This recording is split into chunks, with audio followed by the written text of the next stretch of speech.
Ladies and gentlemen, yes, it is another Snug Bro video about gaming leaks. But when it comes to these Pokemon leaks, be prepared to be absolutely disturbed. Because while many cool things have been leaked from these Game Freak files, such as unused assets for some of the DS Pokemon games, information about the 10th generation of games, as well as information surrounding unreleased spin-off Pokemon media, like a Detective Pikachu sequel, quite possibly the most horrific and sexually vile Pokemon backstories have been leaked to the public. And note, this Pokemon that's involved is not Vaporeon. It's instead Typhlosion. And yeah, I did say the word sexually vile. And yeah, I did say that the files that have been leaked are official Game Freak files pertaining to the Pokemon franchise. And this file, thankfully a scrapped lore excerpt about Typhlosion, is going to make you throw up, close your laptop, and I don't know, maybe motivate me to go outside. Basically, the story begins where it should end, introducing the story to the reader with the quote, "A long time ago,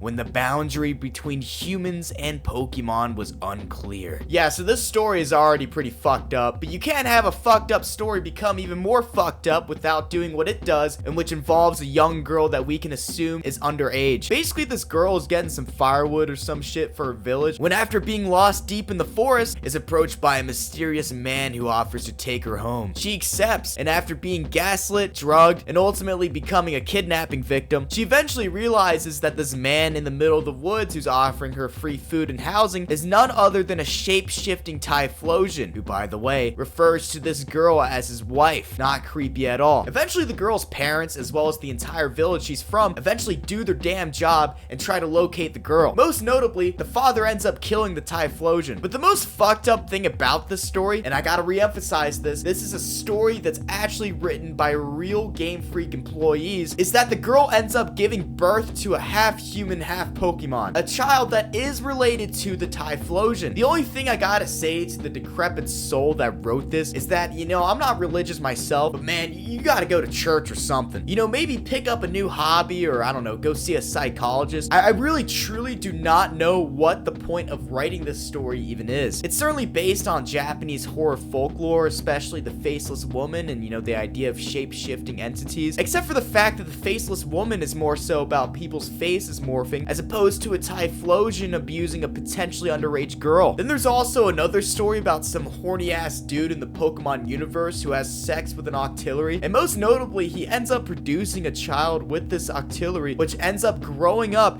to kill 30 Ursaring. While Pokemon story-wise produces some bangers every now and then, I don't know who the fuck actually sat down to write this shit. I don't know if these guys are like the higher end writers or if they're the lower end writers that just need some work, but these people really put the freak into Game Freak. It's crazy to me that Game Freak just hired people that wrote stories about having unconsensual sex with Pokemon. This is Pokemon written by Diddy, Pokemon written by Herbert the Pervert. This is the type of shit that you'd find in the darkest depths of Tumblr, except it's not. Ladies and gentlemen, this was actual Game Freak material they worked on outside of suing Palworld.